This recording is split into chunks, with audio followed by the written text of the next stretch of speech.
పనికిరాను ప్రభు, నోటి మాంద్యం గలవాణ్ణి, బలహీనుణ్ణి,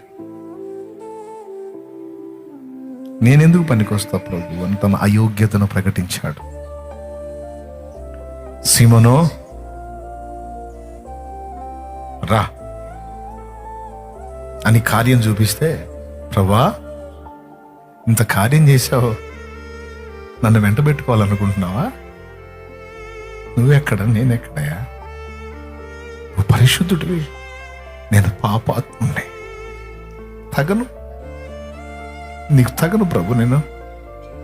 నువ్వేదో అనుకుంటున్నావు నీకు పనికి వస్తాను, నన్ను విడిచి పనికిరానయ్యా, నేను చెంచలుణ్ణి, అస్థిరుణ్ణి. ఇక మీదటి నీవు మనుషులను పట్టు జాలరివై ఉందు అన్నాడు. తన అయోగ్యతను ప్రకటిస్తే, లేదు నేను నిన్ను వాడుకుంటా